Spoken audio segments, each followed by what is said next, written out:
शीश पे चढ़ाई है, पशुओं की खाल से किसान कमात खात, और बकरा की खाल जो समाज में बजाई है। सावर की खाल को सिपाहियन को सिक्का बनो, मृगा की खाल तपसी मन भाई है।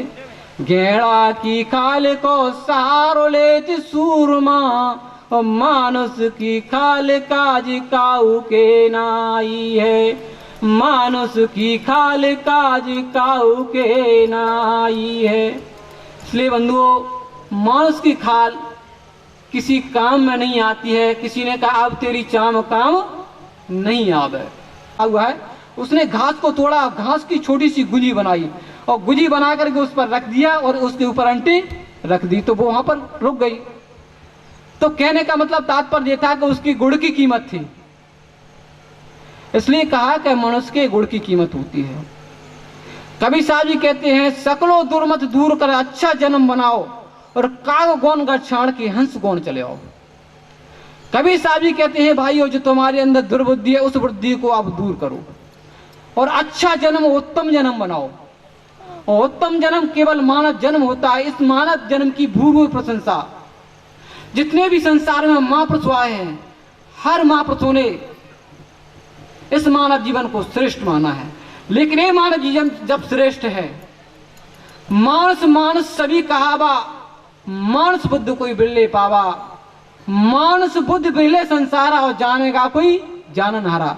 मनुष्य मनुष्य सब कहते हैं, लेकिन मनुष्य में मनुष्यता के लक्षण आ जाए जब उसको मनुष्य कहा जाता है। विनय की कि साहब जी नहीं, मुझे तो दीक्षा लेना है, तो आज उनके अंदर गुरु भक्ति के और दीक्षा के संस्कार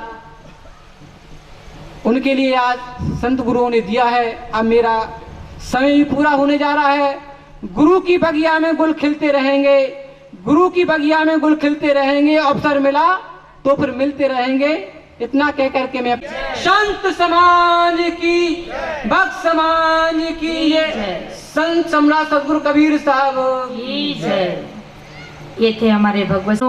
मनुष्य के गुण की कीमत है, और सबसे परम सौभाग्य की बात तो यह है कि मनुष्य का जन्म मिलना ही दुर्लभ है, और फिर मनुष्य के जीवन में मनुष्यता के गुण लक्षण आ जाए, ये बड़े परम सौभाग्य की बात है।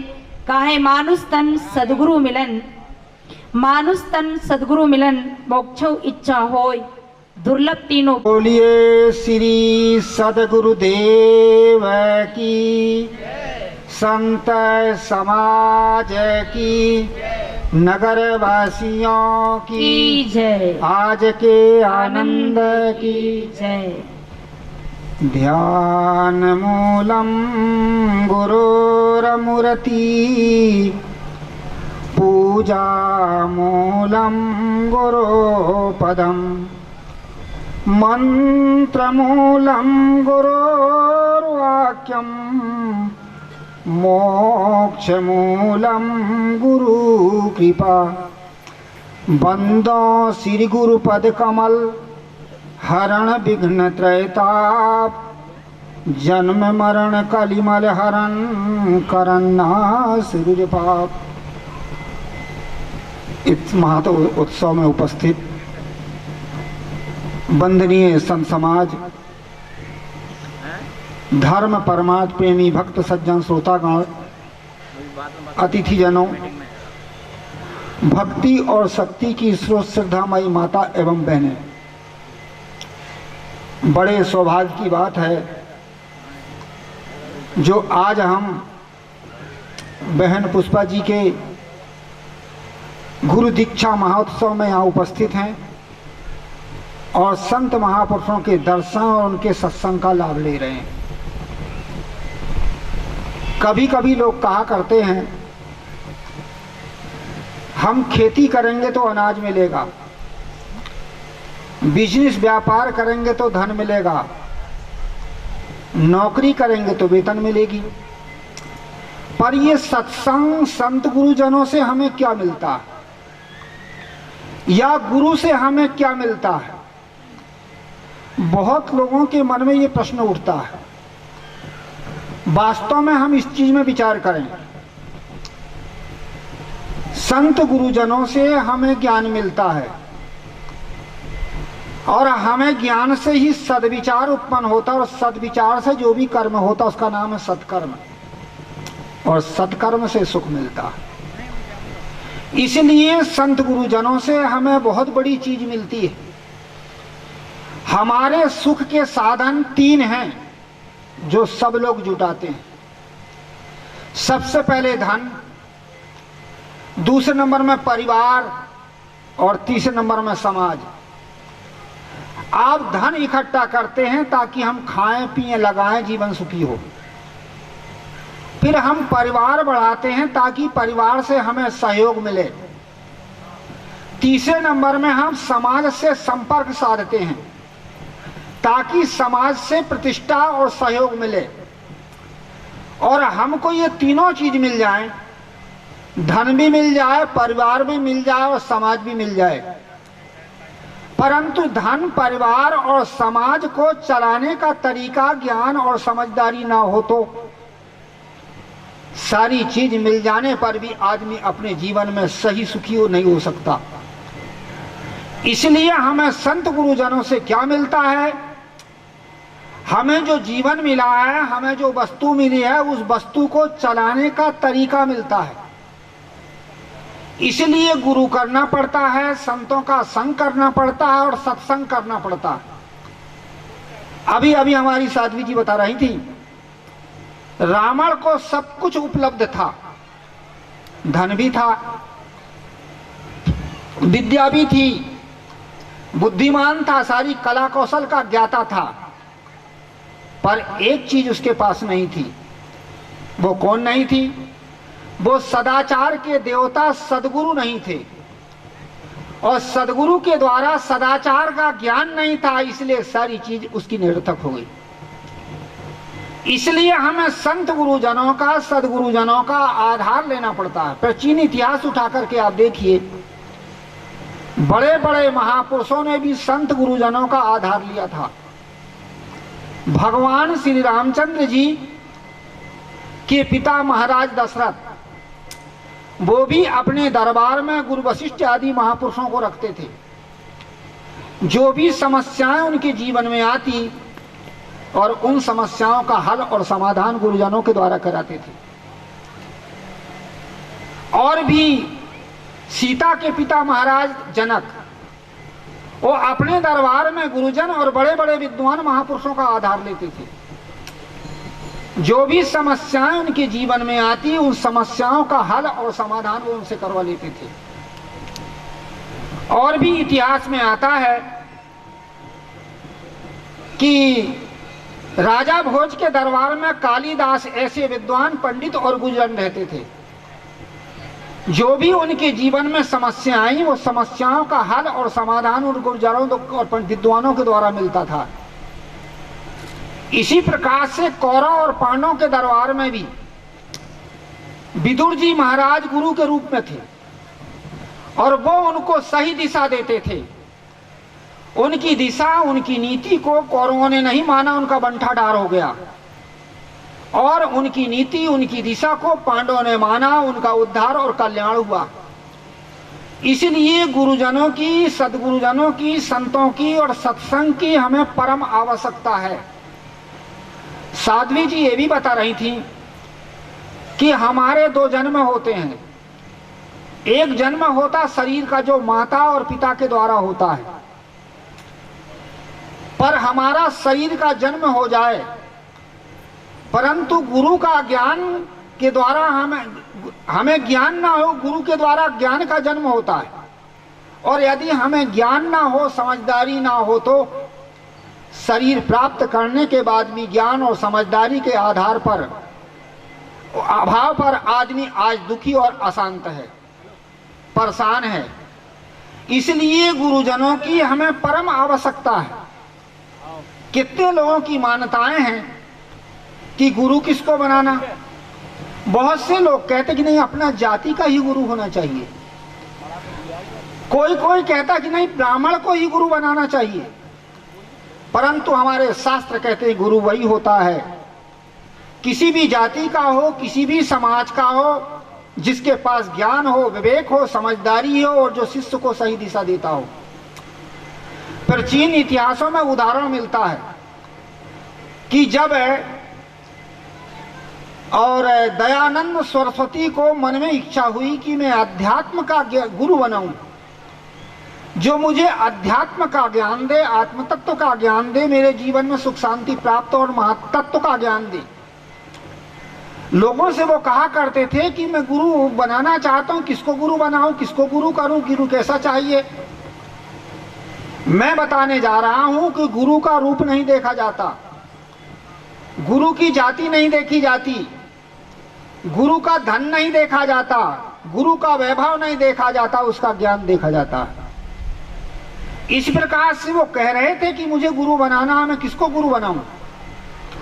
तब लोगों ने कहा कि एक ब्रजानंद जी महाराज हैं और वो तत्व ज्ञानी हैं, परंतु कुरूप हैं और दोनों आंख के अंधे हैं। उन्होंने कहा कि आंख के तो अंधे पर ज्ञान की तो नहीं, कहना ज्ञान के अंधे नहीं है। और अंत में वो ब्रजानंद जी महाराज के पास में आए ओंकारेश्वर, वो दोनों आंख के अंधे थे। उन्होंने कहा, फाटक जब खटखटाया तो उन्होंने कहा कि कौन है। तब दयानंद सरस्वती ने कहा, प्रभु मैं यही जानने आया हूं कि मैं कौन हूं, ये मुझे पता नहीं। हर आदमी को पता नहीं कि हम कौन हैं। कितने लोग कहते हैं हम शरीर हैं, हमारा जो पंच भौतिक शरीर वही हमें, वास्तव में हम शरीर नहीं है। शरीर के जानने वाले शरीर से अलग हम जनैया चेतन आत्मा है। जब तक आत्म तत्व का बोध आदमी के जीवन में नहीं हो पाता, तब तक वो स्वयं की भी रक्षा नहीं कर सकता और पर की भी रक्षा नहीं कर सकता, और दूसरे की भी रक्षा नहीं कर सकता। आज आत्म तत्व का बोध न होने के कारण आदमी कितना ही पढ़ा लिखा और समझदार भी हो, परंतु वो दूसरे को लूटता है, खसोटता है, बेईमानी करता है, अत्याचार करता है, रिश्वतखोरी करता है। जानते हुए भी आदमी पाप करता है। क्यों करता है? उसे आत्म तत्व का ज्ञान। क्या महाराज क्यों हंस रहे हो? मैंने कहा इसलिए मैंने हंसा कि आज शिक्षित आदमी, पढ़ा लिखा आदमी भी आत्मज्ञान के अभाव से, आत्म तत्व के ज्ञान के अभाव से आज रुश्वतखोरी और बेईमानी का काम करता है, और रुश्वतखोरी के धन को दक्षिणा का पवित्र रूप बना करके लोगों को छल और कपट करता, दूसरे की आंख बंद करता है। कहा है महाराज कलयुग का जमाना है, ऐसा ना करें तो बने कैसे। ये कलयुग और सतयुग कहीं अलग नहीं आता। आदमी के भीतर में सत्यता और सदाचार आ जाए, सतयुग है, आज भी है। तो वैराग हुआ, और सुखदेव को जब वैराग हुआ तो वो ज्ञान प्राप्त करने के लिए राजा जनक जा रहे थे। सुखदेव के पिता का नाम व्यास था। व्यास जी ने कहा कि अब ये ज्ञान प्राप्त करने जा रहा है, तो चलो इसको अच्छे आदमी के पास में ज्ञान प्राप्त करने भेजो। तो उन्होंने कहा कि ठीक है, तुम जनक के पास जाओ और ज्ञान प्राप्त करो। सुखदेव जनक के पास गए, पर व्यास जी ने जनक से पहले ही संदेशा भेज दिया था कि मेरा पुत्र सुखदेव आ रहा है और उसकी आप अच्छी तरह से परीक्षा कर लेना। फिर परीक्षा करने के बाद में और उसका सम्मान भी करना, सत्कार भी करना, फिर बाद में उसको ज्ञान देना। कहा जाता कि राजा जनक के दरबार में जब सुखदेव पहुंचे तो सबसे पहले राजा जनक ने उनके सदाचार की परीक्षा ली। इनके भीतर में कोई दुराचार, दुर्गुण, अवगुण तो नहीं है, इसलिए सबसे पहले उन्होंने उनकी परीक्षा ली। हमारे जीवन को नरक में बनाने वाली 3 ऐसी चीजें हैं, हमारे जीवन को नरक में बना देती हैं। कौन? सबसे पहले खाने की आदत, दूसरे नंबर में लोभ वस्तुओं का, और तीसरे नंबर में काम वासना। ये आदमी के जीवन को पूरा नरक में बना देती और दुर्गुण दुराचार में फंसा देती। ये संस्कार जिसके पास होते हैं उसके जीवन में कतई सदाचार नहीं आता। सबसे पहले जनक जी ने ये तीनों चीज की परीक्षा ली। आप लोगों को भी अनुभव हो, एक प्रैक्टिकल में बताऊं। छोटे छोटे बच्चों को आपने देखा होगा, सबसे छोटा बच्चा जब होता है बहुत छोटा, तो वो क्या करता, उसकी प्रतिक्रिया देखिए आप, वो मुख में हाथ डालता। इसका मतलब है कि आदमी को खाने के संस्कार प्राणी के पास पहले है। उसके बाद जब बच्चा थोड़ा बड़ा होता है, सरकने लगता है, तो उसकी प्रतिक्रिया क्या होती है, वो कोई वस्तु को छीता है, किसी चीज को पकड़ता है, खींचता है। इसका मतलब है उसको वस्तु का लोभ के संस्कार है, वो काम करवा रहे हैं। तीसरे नंबर में जब आदमी बड़ा जवान होता है, उसके काम वासना के संस्कार उसके पास देखे जाते, इसलिए वो गलत और गंदा काम करता है। ये 3 संस्कार ही हमारे जीवन में हमें सदाचार से दूर करते हैं। राजा जनक ने इन्हें तीनों संस्कार की परीक्षा ली। सबसे पहले उनको रखा जहां अच्छे भोजन, अच्छे पकवान बन रहे थे। हो सकता है इसके जिह्वा के स्वाद के संस्कार तो इसके पास नहीं। कितने लोगों की ऐसी आदत होती है, दूसरे का हक मारता है, दूसरे की चीजों को खाता है, लूटता है। तो इसी प्रकार से उन्होंने देखा कि इसके पास खाने के संस्कार तो नहीं है, तो उन्हें अच्छे पकवान बनते थे, अच्छी ऐसी जगह रखा। परंतु वो सद्गुणी थे, सदाचारी थे, शुभ संस्कारी थे, वासना मुक्त थे, इसलिए वो 7 दिन तक वहां रखे गए। परंतु खाने पीने की चीज में कहीं भी मन नहीं गया, शांत चित्त से बैठते, जो भी मिलता तो खा लेते। राजा जनक ने देखा कि 7 दिन बीत गए। लोगों से पूछा, महात्मा जी कैसे हैं? कहा, महाराज अरे वो तो अच्छे अच्छे भोजन, अच्छे अच्छे पकवान बन रहे हैं, परंतु वहां बड़े शांत बैठे, वो देखते ही नहीं।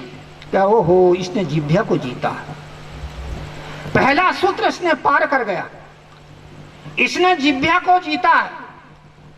फिर उन्हें कहां रखा गया कि इसके पास में कोई लोभ के संस्कार तो नहीं।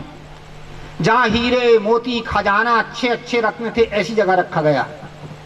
वहां पर वो बैठे रहे। 7 दिन बीत गए, परंतु कहीं भी उनका मन नहीं चला, लोभ के संस्कार नहीं थे। पूछा, वो महाराज कैसे हैं? क्या महाराज वो तो हीरा मोती अच्छी अच्छी वस्तुएं वहां रखी हैं, परंतु कहीं भी उनकी लक्ष्य नहीं जाता। ओहो, इसने लोभ को जीता। फिर 14 दिन बीतने के बाद में 7 दिन फिर उन्हें कहां रखा गया? जहां महिलाएं श्रृंगार करती, गीत गाती, नाच गाना होते, तब भी वो अपनी आंख को बंद किए हुए शांत बैठे रहते। 21 दिन बीत गए, तब उनसे पूछा गया वहां के लोगों से कि वो महात्मा जी कैसे हैं? क्या महाराज वहां तो बढ़िया बढ़िया नाच गाना और अच्छे अच्छे श्रृंगार महिलाएं करती हैं, परंतु कहीं लक्ष्य का हो, इसने काम को जीता है, इसने जिह्वा को जीता है, इसने लोभ को जीता है और इसने काम को जीता है।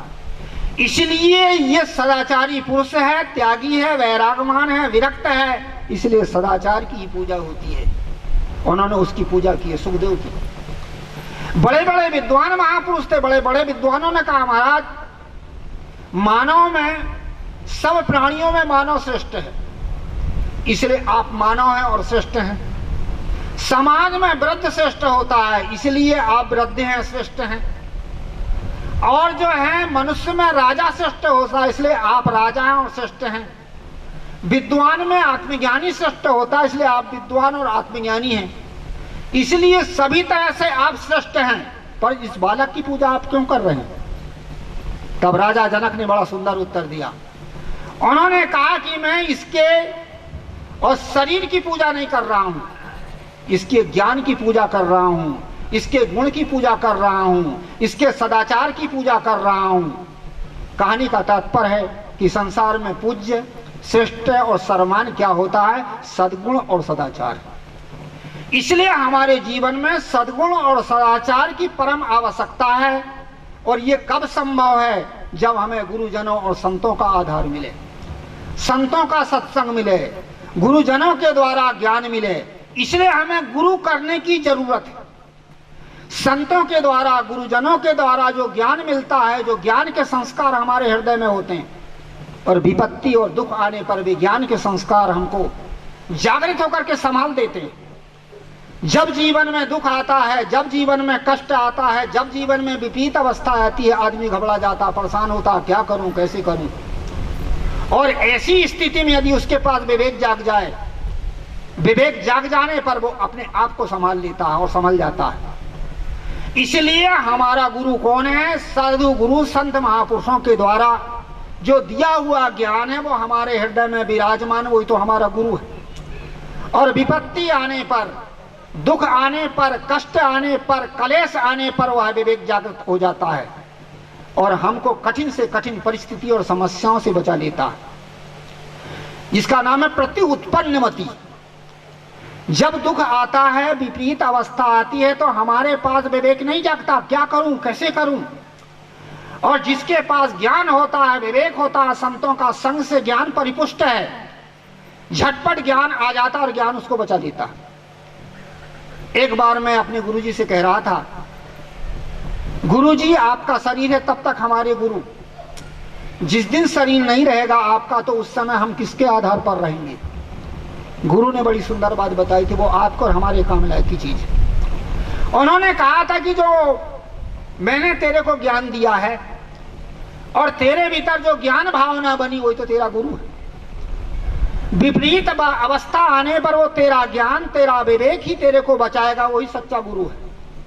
गुरु, माता, पिता कोई हमारे पीछे सदा नहीं रहते, केवल वो शिक्षा देते हैं, दीक्षा देते हैं, संस्कार देते हैं, परंतु उनका दिया हुआ संस्कार, उनकी शिक्षा, उनकी दीक्षा हमारे हृदय में विराजमान होती है और वही विवेक के रूप में जागृत होकर के और हमको संभाल देती है। इसलिए हमें साधु गुरु, संत महापुरुष, गुरुजनों की परम आवश्यकता है, ज्ञान की परम आवश्यकता है। हर चीज में हमें विवेक और ज्ञान चाहिए। जब ये इंटरव्यू लिया जाता है, आप सभी को पता है, जब नौकरी लगती और सिलेक्शन होता छटनी, उस पर ऑफिसर इंटरव्यू लेता है। तो इंटरव्यू का मतलब ये नहीं है कि कोर्स की ही सब चीज पूछी जाए, ऐसे कुछ प्रश्न उसके सामने डाल दिए जाते हैं ताकि उसका विवेक और उसका ज्ञान उसके प्रश्न को हल कर सकता है कि नहीं। यदि उन प्रश्नों को हल करने की उसके पास क्षमता होगी तो कार्यकाल में उसके पास विपरीत अवस्था है, गुरु अवस्था में वो अपनी जो है समस्याओं को हल कर सकता है और कार्य को सही कर सकता है। इसलिए ये प्रश्न किए जाते हैं। मैं ऐसे एक जगह गोरखपुर में बता रहा था, एक रेलवे के ऑफिसर थे। उन्होंने कहा, गुरुजी आप बिल्कुल ठीक कह रहे हैं, जब मेरी नौकरी लग रही थी उस समय इंटरव्यू हुआ तो ऑफिसर ने मेरे से यही बात पूछी थी। उनको क्या पूछा था भाई? क्या पूछ लिया कि जो तुमने कपड़े पहने हो ने कितने धागे से बने, ये कपड़े जो पहने हो इसमें कितने धागे हैं।